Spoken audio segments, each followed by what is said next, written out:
Drapé chez Utikuna Yadaim. Maintenant, il y a le troisième niveau, c'est un malade qui a guéri, que ça c'est la réparation des mains, c'est-à-dire des sphirotes, de Chesed, Gvura et Tiferet. Qui karakoach ou bayadaim mesham adofek chez Botloim kol mine koraot verufuatam. Maintenant, dans les mains, c'est quoi? C'est là où se trouve le dofek, c'est là où se trouve le pouls. Et de ça dépendent toutes les maladies et leur guérison. Parce qu'avec les mains, on arrive à attirer la bracha du sechel, c'est-à-dire la bracha de la compréhension, le flux de vitalité qui se trouve dans la compréhension. C'est bien la chokhma, mais c'est une chokhma techaye, comme Rabbeinu dit, chachamim. C'est pas Rabbeinu rapporte, mais c'est écrit dans Chazal, dans le Nar. Chachamim le'ara, c'est des chachamim, ils ont de la chokhma, mais c'est une chokhma qui tue, pas une chokhma qui donne envie de vivre, une chokhma qui détruit. Nous on parle de la chokhma chez Techaye, une chokhma qui donne envie de vivre, une chokhma qui amène de la vitalité. Et quand quelqu'un il est pogem dans ça, c'est-à-dire qu'il n'a pas suivi le chemin de la chokhma, de la Torah, qui l'amène à une vitalité de la Torah, alors ça donne des maladies. Donc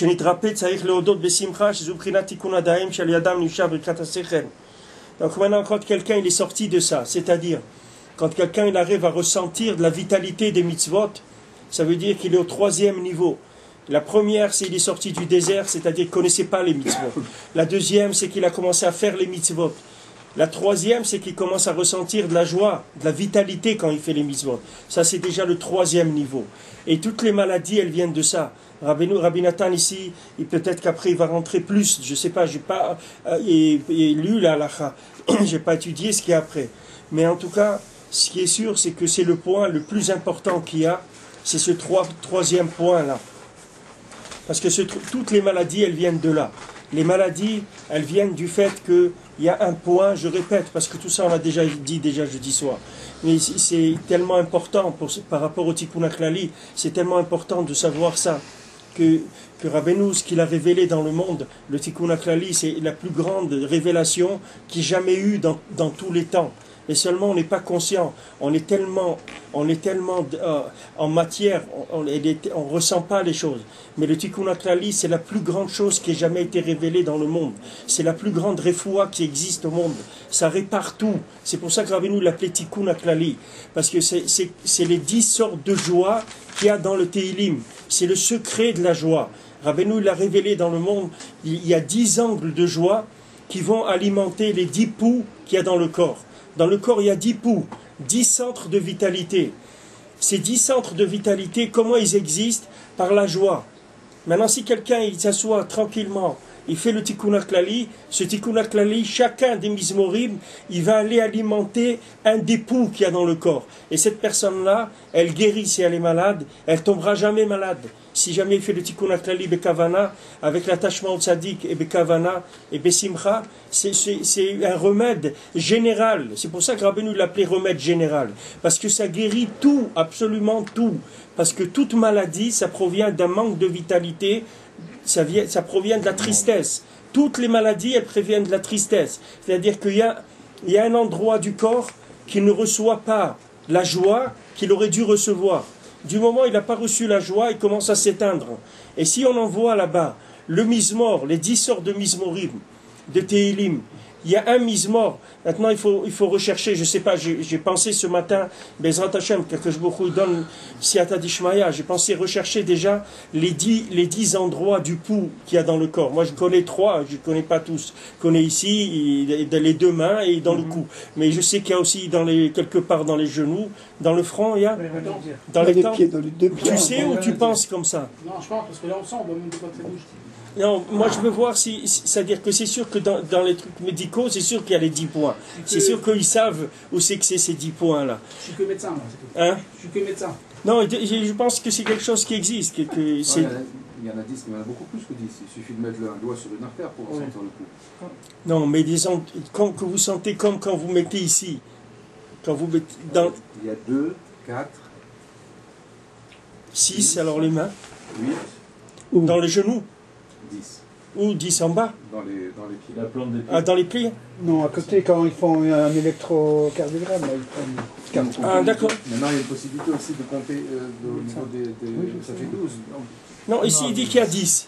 10, ça veut dire 2, vous dites c'est les temps. Après 2 dans la gorge, 2 dans les mains, 2 dans les genoux et 2 dans les pieds. Mais Voilà. c'est les 10 sphirotes. On a les C'est 10. les sphirotes, C'est ouais. c'est les 10 sphirotes. Ou dans les genoux. Mais là, vous parlez Là. de mesurer de partout. Yehuda, quand il dit Là. n'importe quelle artère, on peut Derrière. sortir le coup. Mais vous parlez de possibilité de mesurer. Derrière. Pourquoi on mesure ici? Parce Là. qu'ici, Et ça les se pose pieds, pas. là. On peut mesurer les mètres. Alors qu'ailleurs, quand on Là. touche, c'est pas exact. Ouais. Donc c'est Ah, ça, regarde. c'est ça aussi qui va faire Ouais, la parce différence. que dans les mains, d'après ce qu'il dit ici, comme que l'écart de la vitalité, c'est dans les mains, c'est ça qui s'appelle l'endroit principal de la vitalité, puisqu'il tikkun de yadaim. Donc c'est là où le pouls il doit se manifester le plus clairement possible. C'est pour ça qu'on Tu mesure la balle comprends que d'écart. c'est là où c'est le plus facile d'accès aussi. Mais rappelez-vous ce qu'il a révélé, le tikkun aklali, c'est pas, il ne croyait pas que c'est quelque chose de pachout. Il m'a dit un Breslever, un grand Breslever, un Mekoubal et tout.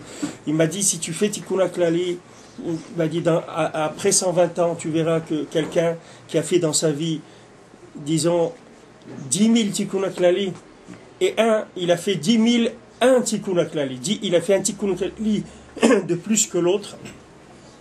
Et celui qui a fait 10 000 tikkun aklali, il ne pourra pas rentrer dans la mechitza du Gan Eden de celui qui a fait 10 000 un tikkun aklali. Parce que c'est un autre monde complètement. Un tikkun aklali de plus dans sa vie, c'est un autre monde complètement. Il ne peut pas avoir accès là-bas. Avec un seul. Un seul. Bien sûr, il y a de la qualité, il y a de la émouna, car la émouna, d'être ma'amin que c'est nifla. On est comme des sacs de pommes de terre, alors c'est difficile de ressentir des choses. Mais la émouna dans le sadique, que Rabbeinu l'a donné toute sa vie pour ça, pour être mégalé, les asaramine negina, 10 sortes de musique. Maintenant, Rabbeinu s'est arrêté là, parce que c'est la limite de la Bechira. Si quelqu'un il va plus loin, il enlève la Bechira. Rabbeinu, je vous ai dit Shabbat, on a dit ici jeudi soir, Rabbeinu, il a dit chaque Torah du Likutei Moharan, elle a un chant et une danse. Chaque Torah, elle a un chant et une danse spéciale, pas la même. Chaque Torah du Likutei Moharan, elle a un nigun, une musique qui est spéciale à cette Torah. Et il a automatiquement une danse qui va avec cette musique. Mais nous, on ne sait pas ce que c'est, ni la musique, ni la danse. Aujourd'hui, tout ce que vous entendez, c'est ni de la musique, ni de la danse. Parce que la musique dont il parle Rabbeinu, c'est la musique qui va aller faire bouger dans les 10 poux qui se trouvent à ces 10 endroits du corps. Si vous entendez une musique qui va aller toucher directement ces endroits-là, maintenant, dans une mesure qui est différente, selon comme elle est faite la musique, ça va faire bouger les membres. Chaque note de musique, elle va aller faire bouger le pouls qui est dans ce membre-là, et ça va le faire bouger. Maintenant, si quelqu'un il danse avec cette musique, ça veut dire qu'il va avoir son corps qui est complètement mu, qui bouge selon les notes de musique qui viennent de ces Asaramine et Negina, de ces 10 sortes de musique qui sont l'origine de toute la musique. Maintenant, si quelqu'un voit quelqu'un danser comme ça, tout de suite il fait tchouva. Si quelqu'un voyait danser Rabbeinu, il faisait tchouva tout de suite. Quelqu'un il a vu danser Rabbeinu, après il a été le voir, il a dit quand je vous ai vu danser, j'ai eu des hérours de tchouva, et ça fait 20 ans, il a dit j'ai pas eu un hérour tchouva. Ça fait 20 ans. Un religieux, on ne parle pas de quelqu'un qui n'est pas religieux. Quelqu'un il fait Yom Kippour, il fait des Tisha B'Av, et Purim, et Pessah, et tout. 20 ans, il n'a rien ressenti. Il a vu Rabbeinu danser, il a eu envie de faire tchouva tout de suite, de le voir danser. Pourquoi? Parce que quand Rabbeinu il dansait, son corps il bougeait selon les notes de musique de ces Asaramine Negina. C'est pas la musique quand vous entendez aujourd'hui, ce qu'on entend aujourd'hui, c'est pas de la musique. Les gens ils dansent. C'est pas un rapport avec la musique quand ils dansent. Ils ont gardé de la musique que le rythme, et c'est tout. Que le côté le plus barbare, le plus extérieur qu'il y a dans la musique. Aujourd'hui, toute la danse, elle est basée sur de la rythmique, c'est tout. Mais c'est pas la musique, c'est pas que de la rythmique. Le côté rythme, c'est que le côté, c'est basique de la musique. C'est comme si vous faites de la musique avec un diapason, vous entendez un diapason, c'est pas de la musique. Le diapason, il fait un bruit. C'est pas ça la musique. Aujourd'hui, les gens, ils ont gardé que la rythmique. Alors, il y a des rythmes comme ça, il y a des rythmes comme ça. Il y a le rythme accéléré, le rythme lent, il y a le moyen, il y a celui saccadé. Et voilà, ils dansent uniquement sur le côté rythmique, qui est le côté le plus animal qu'il y a dans la musique. Mais la musique, il y a des autres niveaux qui sont complètement cachés des gens. Il y a des notes de musique qui font bouger le corps. Que quand vous entendez cette musique-là, la main se met à bouger. Le genou, il se met à bouger. Le pied, il se met à bouger. Le cou, il se met à bouger. La tête, elle se met à bouger. Selon les 10 pouls qu'il y a dans le corps, et selon la musique, comment elle arrive, et comment l'intensité qu'elle a. Si elle est très forte, par exemple, sur la main va bouger vite. Si elle est moins forte dans le cou, il va bouger. On ne sait même pas ce que c'est. On essaie on ne sait pas, on n'a pas d'idée de ce que c'est. S'il y a des Mekoubalim qui ont eu tout le temps des Gilouim de Chokhmah et qui ont écrit des Sfarim ensuite, Al-Fissod, etc. Comment ça se fait qu'il n'y en ait pas un qui ait eu un Gilouï de Nigoun, d'un des Nigounim qu'il aurait pu écrire, Ramash, qu'il aurait pu... Parce que si vous êtes... Rabbeinu, il a dit, il aurait pu être mégalé une musique d'une Torah. Allez l'écouter au Moran, il y a des centaines de Torah, au moins une, mais il ne peut pas. Si vous êtes mégalé un nigoun de ces Torah, il n'y a plus de Bechira dans le monde.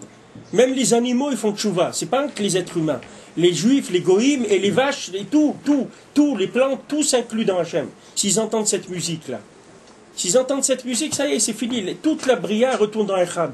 Mais ils ne peuvent pas révéler ça, ça enlève la Bechira. Complètement. Mais chaque Torah du Likutei Moharan, elle est révélée au niveau Chokhmah. Mais elle n'est pas révélée au niveau Negina. S'il révèle la musique de la Torah, c'est 10 000 fois plus élevé que la Torah elle-même. Parce que la musique, vous n'avez même pas besoin de réfléchir, elle vous fait bouger tout de suite. Le cœur, il s'inclut dans Hachem tout de suite. Il n'y a pas besoin de réfléchir du tout. Quelqu'un, il entend une musique, il est tout de suite attiré. Il n'a pas besoin de... Et ce que je vous dis, ce qu'on a aujourd'hui, qu'on appelle nous de la musique, c'est pas de la musique du tout. C'est juste c'est un shema mouchal. C'est-à-dire, on l'appelle comme ça parce que ça a une ressemblance lointaine avec quelque chose qui s'appelle la musique. Et même ceux qui achètent les chassidiens, les nigounim qui achètent les chassidiens. Tout ce qui est, je te dis, une musique aujourd'hui, si la musique, tu entends une musique, si cette musique-là, elle t'enlève le libre arbitre et que tu fais tchouva shlema, alors sache que tu as entendu de la musique. Et si tu n'as pas entendu de la musique et que cette musique, elle te donne faim ou elle te donne envie d'aller te promener, c'est pas cette musique que tu as entendue. Si tu entends cette musique-là, tu t'inclus dans Hachem, Bekalou Tanefesh, tu ne veux plus rien. Tu t'inclus dans Hachem, c'est fini. Le rikoud, c'est Roy Matokolot. Le rikoud d'un mythique qui correspond à la... Le rikoud, c'est ce que je vous dis maintenant. Le rikoud, la danse, c'est quand on a reçu, on a capté, le corps il a capté les notes de musique. Faire un lien peut-être, c'est comme ça, d'après ce que vous dites, la musique, ça emmène tout de suite le cœur. C'est-à-dire c'est Mamash Ita Deila quelque part. Il n'y a pas d'effort à faire. On peut peut-être faire un lien. Pourquoi les Chachamim ont interdit pendant la Surat Omer de ne pas écouter une musique? Parce qu'on sait qu'on a sur la Tomer, il faut qu'on fasse Itoruta de Iltada. Ah oui, c'est très bien. On n'a pas besoin d'écouter musique parce que nous, on est là pour travailler. C'est un bon ridouche ce que tu dis. C'est vrai, j'ai pensé à ça la semaine dernière quand j'ai commencé à étudier ça. C'est vrai. Ce qu'il dit, c'est que pendant la Sfirata Omer, c'est là où on doit travailler. On doit faire du travail personnel, c'est-à-dire de l'éveil d'en bas, au maximum. Donc on n'écoute pas de musique parce que c'est pas un moment où on doit être aidé par des forces extérieures. On a reçu la lumière gratuitement le soir de Pessah. Maintenant, pendant toute la Sphira, on va faire un travail personnel. Et sûr, c'est un bon ridouche ce que tu dis. Il y a sur Internet Rimon, un film qui est en train de passer partout. Les gens sont obligés de tomber dessus quand ils rentrent dans l'Internet Rimon protégé. C'est un monsieur qui était en mort clinique, qui était revenu en Guilou. Il raconte tout ce qu'il a vu. Et donc il s'est rattaché à Rabbeinu quand il est revenu. Il explique ce qu'il a vu. Et il dit que Mamash, il a vu des hordes d'enfants qu'il avait créés par le Zera Levatala, qui étaient accusateurs, mais il n'arrivait pas à s'imaginer comment il a pu en fabriquer autant. Il n'arrivait pas, ils étaient tous accusateurs, ils étaient contre lui. Et il a une aide, il explique, il a une aide du Ben Ishraï parce qu'il a aidé quelqu'un, il a aidé une personne il a été à enterrer une personne, à lui faire un kéver, une personne qui n'avait pas de kéver. Et c'est ça qui l'a sauvé pour... il explique, mais c'est impressionnant. Hein. Et il pleure quand il raconte ça. Rabbi Nathan, il a dit que s'il devait revenir en Guégoul dans Olympe pour faire un tikkun klali, c'est échavé de revenir. Ouais. Pour faire, il a dit comme ça, Rabbi Nathan, il a dit si je devais revenir pour lire une fois tikkun klali, c'est échavé. Bien sûr, on voit, il y a le massé de Rav Shmuel Shapira avec Rav Shmuel Horowitz qui lui a acheté un tikkun klali à Ouman. Et après, c'était pourri, mais après, ils ont été au Beddin et tout, parce que quand Rav Shmuel Shapira, il n'avait jamais été à Ouman, et Rav Shmuel Horowitz, il a passé 2 ou 3 ans là-bas. Donc, quand il est revenu, c'est le seul qui est arrivé à aller à Ouman sous Staline. Il n'y a pas personne qui est rentré en Russie. Lui, il est allé Bemisirout Nefesh. Donc, quand il est revenu ici à Yerushalayim, Rav Shmuel Shapira, il lui a acheté un tikkun klali. Il lui a dit, toi, tu me donnes un tikkun klali que tu as dit à Ouman, et moi, je te donne tout mon olam haba. Il a fait comme ça. Et Rav Shmuel Shapira, s'il y a quelqu'un qui a un chelek olam haba, une chaticha, lui, c'était un grand sadique, c'était un ben adam, Oved Hashem Gadol Meod. Il connaissait toute la Torah, et quand il faisait chatzot au kotel, il criait jusqu'à qu'il y avait du sang qui sortait de sa gorge, il crachait du sang. C'était pas un ben adam pachout, c'est un homme très très grand. Il a dit, moi je te donne tout mon olam haba, il a fait un papier, je te donne tout mon olam haba, et bien sûr tout le srar de toutes les mitzvot que j'ai fait dans ma vie, tout, et toi tu me donnes un tikkun klali qui a fait à Ouman. Rav Shmuel Horowitz, lui il a passé 3 ans à Ouman, donc il avait déjà un stock au moins 1000 tikkun klali à Ouman. Il a dit d'accord, il lui a donné. Après, le lendemain, il s'est réveillé, Rav Shmuel Horowitz, il a dit quoi? Si lui, il a acheté ça, avec ça, moi je lui donnais un. Il a dit non, je ne suis pas d'accord. Ils ont été au Beddin. Il a été Mevatel, l'Aïska, il a dit c'était pourri, et j'avais pas ma tête et tout. Maintenant j'ai pris conscience, je ne veux pas vendre. Un tikkun klali, il a annulé. Alors, ça c'est. Non, mais le Beddin, il a fait le Beddin sur ça, il a fait tchouva. C'est-à-dire Les gens qui ont vu ça. Ça, je sais pas, c'est pas écrit. Je sais pas. Ça, c'est pas écrit. Mais en tout cas, sachez que le principal de la rigueur qu'il y a sur nous, c'est pas pourquoi, c'est la principale de la rigueur qu'il y a sur nous, c'est des accusations qu'il y a sur nous, c'est pas pourquoi on n'est pas des athlètes, c'est pourquoi les choses faciles, on les fait pas besimcha. Regarde, c'est facile le tikkun klali, c'est facile. Même si tu le fais avec beaucoup de kavana, ça va te prendre un quart d'heure. Avec vraiment beaucoup de kavana, ça va te prendre un quart d'heure. Mais qu'est-ce que c'est un quart d'heure dans une journée? Pourquoi quelqu'un ne prend pas le temps de le faire? Besimcha, Rabbeinu te dit, ça arrange tout. Ça tikkun klali, c'est une réparation totale. Pourquoi tu ne le fais pas? Pourquoi tu ne fais pas Bepashtout, Besimcha, c'est tout. Non, l'homme, lui, il croit, il faut qu'il fasse de l'athlétisme. Non, il faut que je fasse des dapim, il faut que j'apprends par cœur. Ouah, les Mishnayot, je connais même pas 10 Mishnayot par cœur, je n'ai pas fini chasse Mishnayot. Mais attends, Rabbeinu, il te donne une réparation totale. Générale et totale, ça répare tout. Comme il a dit tout à l'heure, celui-là il a vu des centaines d'enfants, mais tu n'as pas besoin de... Rabbeinu il te le dit, Rabbeinu te le dit dans l'écouté moral. Il dit celui qui a eu des pertes, des trucs, il a dit à son enterrement, ils viennent tous ses enfants pleurer sur lui. Il a tous les milliers qu'il a fait, ils viennent à l'enterrement. Il a dit que c'est une boucha terrible, c'est Hachem Ishmor, il dit là-bas de la honte que c'est quand il y a tous ceux-là qui viennent à l'enterrement. Mais maintenant, Rabbeinu, tu dis, tu fais tikkun klali, tu répares ça. Tu répares tout ça. Tu n'as plus de soucis à te faire. Tu peux danser. Tu peux être saméar. Tu répares tout ça. Et pourquoi on n'a pas la émouna dans des choses simples? L'homme, il croit, non, si je fais pas des trucs durs, alors ça marche pas. Il faut faire des trucs, des trucs qui s'appellent des trucs de sportifs, vraiment des trucs olympiques. Si c'est pas du niveau olympique, ça vaut rien.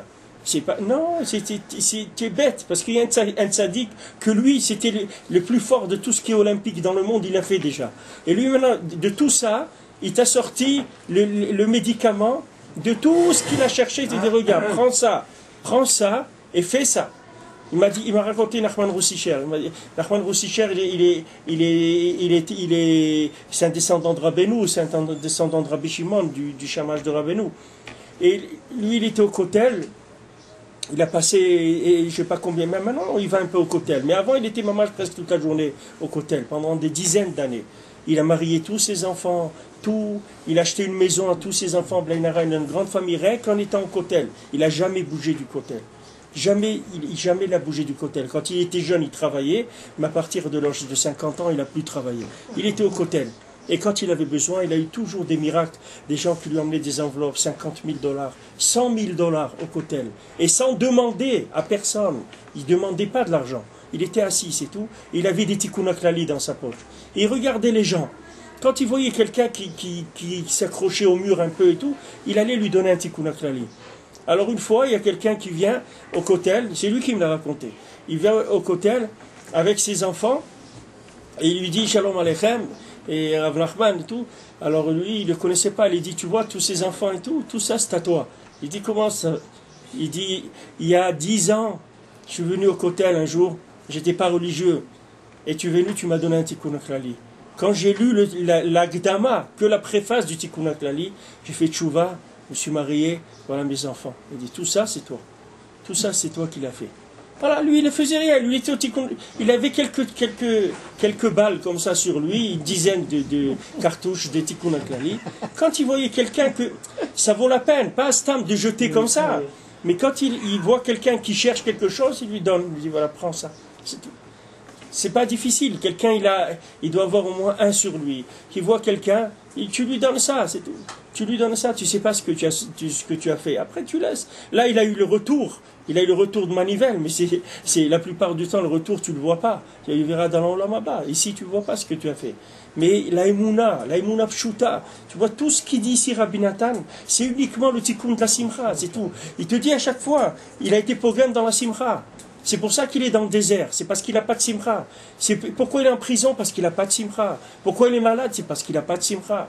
Pourquoi il est dans Ribouille Or? C'est parce qu'il n'a pas de simcha. C'est toujours la simcha qui manque. Et voilà, il te donne le remède de la simcha, c'est le tikkun klali. Puisque c'est Asara Minenegina, c'est toutes sortes de chants qui existent dans le monde. C'est-à-dire n'importe quelle sorte de tristesse que tu peux avoir, ça répare toutes les tristesses du monde.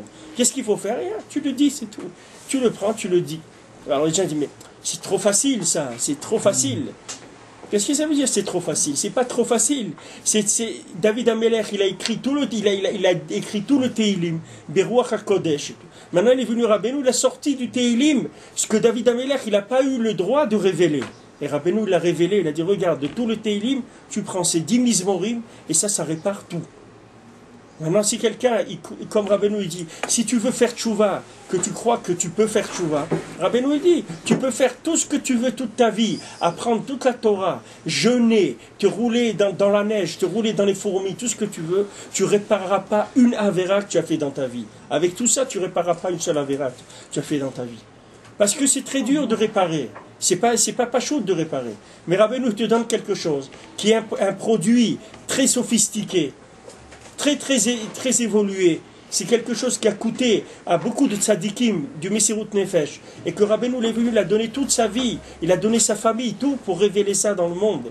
Il a amené cette réfoua. Pourquoi quelqu'un il ne va pas faire ça? Qu'est-ce que ça lui coûte de faire ça? Et ça coûte 10 minutes, un quart d'heure par jour. Même si quelqu'un n'a pas la Emouna, il dit bon ça fait rien. Comme on dit, je prends le risque. Comme dans les affaires, des fois quelqu'un il voit une affaire, il voit qu'il il n'est pas sûr et tout, il dit je prends le risque, je mets là-bas. Au maximum je les ai perdus, c'est tout. C'est le maximum. Mais Rabbeinu te garantit qu'avec lui jamais personne n'a perdu.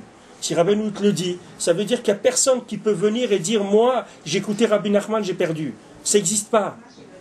Quelqu'un il peut croire qu'il a perdu parce qu'il ne sait pas reconnaître les billets, il ne sait pas reconnaître les chèques, il ne sait pas lire. C'est tout. Mais si quelqu'un il sait lire, dans l'Olamaba, il n'y a personne qui est venu chez Rabbeinu lui dire voilà, moi j'étais Breslev, j'ai perdu. Ça n'existe pas. Tout celui qui a écouté Rabbeinu, il a gagné. Ça n'existe pas qu'il a perdu. Rabbeinu te donne un refoua, pshuta, meod. Il parle ici à Sarah Menenegina. Ça répare toute la joie, ça répare toutes les maladies. Pourquoi pas faire et aider les gens à faire? Tu connais quelqu'un de malade et tout, même des personnes âgées et tout, tu lui donnes un tikkun klali. Quelqu'un il peut pas, donne-lui un CD-ROM avec le tikkun klali et qu'ils suivent dans un livre Tu peux lui donner en phonétique, c'est pas lire. Pour Hachem, ça existe en phonétique. Ça existe, il y a tout, ça existe sur toute forme. Ça existe chanté, ça existe dit avec des ta'amim modernes, avec des ta'amim marocains, avec des ta'amim tunisiens, avec ce que tu veux. Ils ont fait le Tikkun HaKlali sous toute forme, une sorte de forme, tu peux l'écouter. Tu peux l'écouter et le suivre. Et doucement t'habituer à le dire jusqu'à ce que tu puisses le dire tout seul. Il n'y a pas de limite. Pourquoi les gens, tu vois, le Yetzirah, comme ils ne laissent pas faire. C'est ça le Beta Asurim, la prison. Voilà, la Refoua, elle est dans le monde. Tu sais combien de millions, voilà, il a amené un Tikkun HaKlali qui était imprimé par Rav Yudaleb, Rav Tsigelman, Tsigelman en Pologne, avant la Shoah. Tu comprends? Voilà, il nous l'a amené, il l'a montré. Il y a un petit Tikkun HaKlali. Il y a un Tikkun HaKlali, moi j'ai vu de Shanghai, imprimé à Shanghai, quand il y avait la Yeshiva de Mir, à Shanghai, ils imprimaient là-bas Tikkun HaKlali. Ça a été imprimé, des milliards, ils ont imprimé du Tikkun HaKlali. Tu peux dire des milliards, il y a des milliards de Tikkun HaKlali qui ont été imprimés. Ça s'imprime par... Ici, tous les gens qui impriment des Tikkun HaKlali, c'est par 100 000 qu'ils impriment. Ils n'impriment pas 500 000. C'est 100 000, c'est une quantité normale de Tikkun HaKlali. Et ça s'écoule au bout de 2-3 ans, ils refont. Il y a des milliards de Tikkun HaKlali qui ont été imprimés. Il faut dire, bon, Hachem, il faut dire et aider les autres à dire aussi. Celui qui n'a pas, il faut lui conseiller. Yodéayam Borniot. Maintenant, ceux qui sont descendus dans la mer en bateau, ça c'est la réparation du cerveau. Réparer le cerveau, réparer le raisonnement, réparer la capacité de raisonner. Ça s'appelle Yordéayam, ceux qui sont descendus dans la mer de la Chokhma, l'océan de la sagesse. Que par le Mesader et le Meyachev, c'est-à-dire par le fait d'arriver à avoir un esprit qui puisse organiser et limiter la Chokhma et l'adapter à ma capacité. Trouver quelle est la Chokhma, quelle est la sagesse qui m'est adaptée, c'est-à-dire la sagesse qui convient à mon niveau. Ça, c'est la perfection de la Chokhma, ce qu'on appelle le Mesader, le Meyachev. Qui kozman chez l'otiken prinata Mesader ben Meyachev, azayev char la sikshu masaga. Parce que tant que quelqu'un n'a pas réparé ses capacités de gérer la lumière, il ne connaît pas ses limites, il ne sait pas combien il doit prendre de lumière, il ne sait pas comment il doit servir Hachem, quelle est sa limite. Alors il peut pas, il est dans un surplus de lumière, il est en explosion tout le temps de lumière. Vazay ou Prinat Yordéayam. Alors il s'appelle quelqu'un qui est descendu dans l'océan de la sagesse. Chez Arouar Seharam il Gaber Alehem. Que les tempêtes, les cyclones, il les attaque, il attaque ces gens-là. C'est-à-dire, il rentre dans la Chokhma de la Torah, mais la Chokhma de la Torah, elle le rend dans un cyclone, elle le rend fou. Elle le rend fou, pourquoi? Parce qu'il n'a pas du tout d'instrument de gestion de la lumière. Qui est loin tzadikim vaksherim azochim alédé asiyat mitzvah besimcha echol prinot atikunim anal.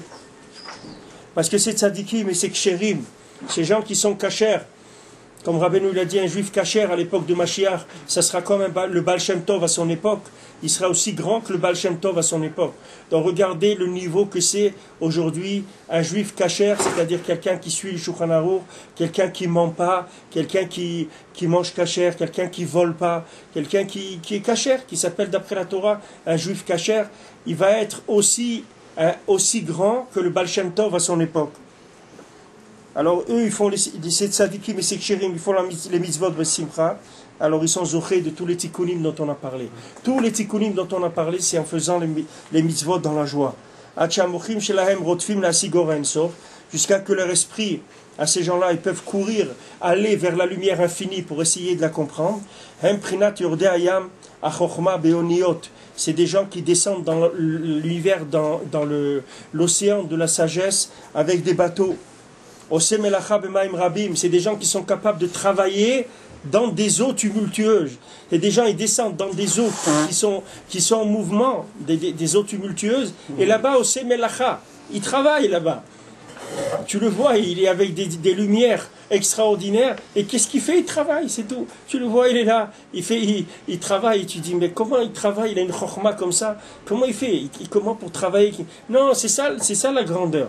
La grandeur, c'est que quelqu'un, il est habité avec des lumières extraordinaires. Et les résultats que tu vois chez lui, c'est quoi? Il travaille. Tu dis, Ose melacha, bemaim rabim.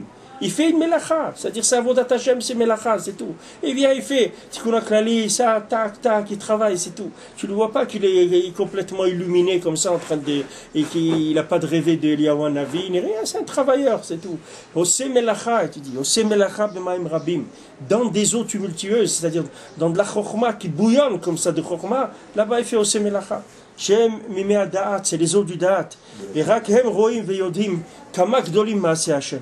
Il n'y a que eux qui savent combien sont grands les Maaseh Hashem venifleotav, les actions d'Hachem et ses merveilles, les Prinat Hema Daika.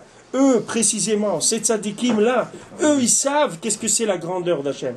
Eux, ils savent. Tu vois, Rabbi Nathan, lui, il savait. Lui, il a fait une imprimerie chez lui à la maison. Il a mis sa vie en danger. Il voulait le tuer parce que lui, il a imprimé les Tikkun Klali, parce que lui, il a imprimé les Kouté Moran, il a imprimé les Kouté Halachot. Aujourd'hui, il n'y a personne, Baruch Hashem, qui va en prison s'il imprime des Tikkun Klali. Au contraire, il peut aller, même il peut avoir des financements pour ça. On peut même l'aider pour ça. C'est pas... Mais Rabbi Nathan, lui, il a vu. Lui, il a vendu un Kouté Moran à Alexandrie. Il est sauté de joie. Il a dit, j'ai vendu un Likutei Moharan. À Alexandrie, en Égypte, j'ai vendu un Likutei Moharan. Aujourd'hui, Baruch Hashem, il y a des millions de Likutei Moharan qui ont été vendus. Mais eux, c'est eux les travailleurs. Eux, ils ont travaillé dans l'obscurité, ils ont travaillé dans la souffrance, dans la douleur. Et après, ça a permis aux autres de pouvoir faire beaucoup plus facilement. Parce que eux, ils voyaient. Aujourd'hui, même si nous on fait, mais nous on ne voit pas ce qu'eux ils voyaient. Eux ils ont vu et ils ont commencé à faire parce qu'ils ont vu. Ils ont vu le émet, ils ont vu la grandeur de la chose. Nous on est dans un côté qui est déjà... Les choses elles se sont diffusées, elles se sont répandues dans le monde. Mais nous-mêmes on n'est pas conscients de la valeur de ça. Parce que Rabbi Nathan, c'est sûr qu'il a imprimé le Tikkun Klali et il a imprimé les Kouté Moharan, mais il les a étudiés, il les a vécus, il était avec, il avait conscience de la grandeur de la chose. Nous aujourd'hui, on est ma'amine, mais si quelqu'un il est ma'amine qu'il a un trésor chez lui, et c'est sûr qu'il va l'utiliser ce trésor. Comme Rabbeinu dit, allez, pourquoi vous utilisez pas, Rabbeinu dit dans le Sipur Masiot, pourquoi vous vous comportez comme des pauvres, comme des clochards? Il dit, utilisez votre... Pourquoi vous êtes des clochards? Utilisez vos trésors. Vous avez des trésors. Rabbeinu, il a dit, je vous ai laissé des trésors. Vous avez des trésors. Il dit, je suis un trésor de Yirat Shamayim. Rabbeinu dit, un trésor de Yirat Shamayim. Tu peux trouver là-bas des milliards de Yirat Shamayim. Pourquoi tu ne cherches pas? Pourquoi tu ne vas pas?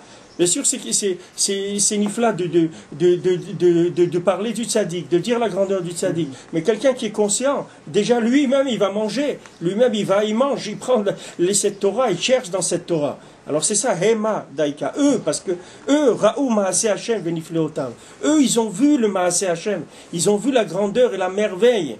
Comme il a dit l'apikoros qui avait à Oman, un des, je ne sais pas si c'était Wiesel ou Landau, pas lequel qui était à Londres, à Londres. Non, celui que je vous ai dit qui est enterré à Londres, il est enterré à côté de Londres. J'ai oublié son nom. Je ne sais pas si c'est Landau ou Wiesel, je ne sais pas qui c'était. Et lui, avant de mourir, avant de mourir, il disait le Rebbe, il n'arrêtait pas de dire ça. Alors son fils, il a écrit à Rav Nachman Tulchiner, il a dit, qu'est-ce que c'est? Mon père, il est mort avec ces mots, le Rebbe. Parle-moi, qui c'était Rabbi Nachman? Qui c'était que mon père, il est mort avec les mots, le Rebbe. Quand Rabbeinu était mistalek, Rabbi Nathan, il pleurait sur Rabbeinu. Il est venu, cet apikoros qui avait Ouman. Il a dit, toi, tu pleures sur lui. C'est moi qui dois pleurer sur lui, c'est pas toi. Parce que s'il était vivant, il aurait fait de nous des tzadikim gmurim. Il nous a sortis de la pikorsout. Il nous a fait de nous des juifs, bon, Hachem, shomer Torah, mitzvot. Mais il a dit, s'il avait vécu encore, on serait devenus des tzadikim gmurim. Parce qu'ils ont vu cette force-là. C'est sûr que c'est beau que quelqu'un il est venu chez Rabbi Nachman, bon Hachem, il est Shomer Shabbat, il fait les mitzvot, il a des beaux tefilines, il fait pas trop de la shonara, il essaye de garder sa bouche, ses oreilles, ses yeux, son ventre, il essaye un peu de travailler, mais il sait pas qu'est-ce que Rabbi Nachman il peut lui donner. Ils disent les Breslevers, c'est ça que les gens ils vont se réveiller dans le Olama Emet. Les gens croient qu'ils sont bien, bon Hachem, on a fait quand même, on est bien, on est dans la Torah, on fait les mitzvot, etc. Mais il dit dans le Olama Ba, il va prendre conscience de qu'est-ce que c'était la force de Rabbi Nachman, où il peut amener quelqu'un dans la Vodat Hashem. Où il peut amener. Il y avait un Ouman, un Oved Hashem Gadol, il était malade, il étudiait toutes les nuits, de Chatzot jusqu'au matin, il avait une maison, il n'y avait pas de chauffage. En hiver, les murs de sa maison, c'était de la glace, c'était mamage de la glace. Toute sa vie dans la pauvreté et malade, et servir Hashem. Et après, quand il est mort, il est venu en rêve à son ami. Alors son ami lui a demandé dans le rêve, il lui a dit, comment tu es dans le Olam Haba? Il lui a dit, je suis bien, mais j'aurais pu être beaucoup mieux. Je suis bien, mais j'aurais pu être beaucoup mieux. Alors que ce Breslever qui a rêvé de ça, il s'est levé, il a dit, mais attends, si lui, il aurait pu être beaucoup mieux, mais ça veut dire, c'est quoi où on peut arriver? Qu'est-ce que tu veux de plus? Le bonhomme, il était malade, pauvre, il étudiait tout jour et nuit, il priait, il dit, je sais pas mal ce que j'ai, mais j'aurais pu être mieux. Mais ça veut dire que jusqu'où le tzaddik il peut amener quelqu'un? Jusqu'où le tzaddik il peut amener quelqu'un? C'est ça qui fait de la peine. C'est pas quelqu'un il a 2 ou 3 milliards à la banque, il est content, il peut acheter du pain tous les jours, il dit bon Hachem, moi je manque de rien, j'achète du pain, des tomates tous les jours. Mais attends, tu as 10 milliards de dollars à la banque. Si tu achètes du pain et des tomates, tu peux acheter des trucs extraordinaires, ça c'est la même chose. Il prend du tzaddik, des petites miettes, mais c'est sûr que les petites miettes du tzaddik, ça fait que quelqu'un, il fait tchouva, et il prie, et il fait tout ce que... Mais c'est rien par rapport à ce que le tzaddik il peut lui donner, s'il cherche. Il faut chercher. Mais Hemma, ils disent, Hemma Raou, eux ils ont vu, eux ils connaissaient Maaseh Hashem. Comme l'a dit le Magui de Terovitsa, il a dit moi je suis un spécialiste en tzadikim. Et si à l'âge de 80 ans, je me suis rapproché d'un enfant de 16 ans, Rabbeinu il avait 16 ans, il est devenu un élève à 80 ans, un rave, le Magui de Terovitsa, il était rave sur 60 villes. C'était pas un rave d'aujourd'hui, un rave de 60 villes de l'époque, c'est pas un rave que comme vous voyez un rave aujourd'hui. C'est-à-dire c'est des sommités de la Torah qu'on peut même pas imaginer. Et il avait 80 ans, il était rave sur 60 villes, il est devenu l'élève de Rabbi Nachman qui avait 16 ans, Rabbi Nachman. Il a dit moi je suis un spécialiste de tzadikim, et je peux vous dire que celui-là, il faut aller chez lui, c'est le plus grand qu'il ait jamais eu. Aller chez lui, c'est le plus grand. Mais lui, il a 80 ans, c'est un rave, lui, il sait de quoi il parle. Maintenant, quelqu'un d'autre, il entend, il dit, c'est beau, hein, Rabbi Nachman, il dit des choses vraiment, c'est vraiment beau, hein, ce qu'il dit. C'est vraiment beau par rapport à ce qu'on entend, c'est beau. Le Magui de Terovitsa. Magui de Terovitsa. Rabbi Levi Yitzhak aussi, quand il avait 80 et quelques années, 87 ans, il s'est rapproché, il a connu Rabbeinu, il avait été le voir. Rabbeinu, il a été le voir chez lui. Il s'était assis dans le bureau, ils avaient parlé des heures et des heures. Et après, il a dit, j'ai trouvé mon maître. Et il avait 21 ans, Rabbeinu. Rabbi Yitzhak de Berdichev, il avait 87 ans. Il avait 80, on dit 85, 87. Il avait, comme ça, et Rabbeinu, il avait presque 21 ans. Et il a dit, j'ai trouvé mon maître. Comme ça, c'est écrit dans ses livres. Regardez le cohort que c'est, mais on n'a pas commencé à goûter. Avec tout ce que vous voyez, tout ce qu'on fait et tout, c'est à peine si on gratte de la poussière, de la poussière de l'emballage. On n'a même pas touché à l'intérieur. Ce qui nous intéresse, c'est ce qu'on peut digérer, c'est ce qui peut nous aider taclés. C'est pas la conscience que c'est très grand. C'est qu'est-ce que moi je vais pouvoir manger, que ça va me donner des forces.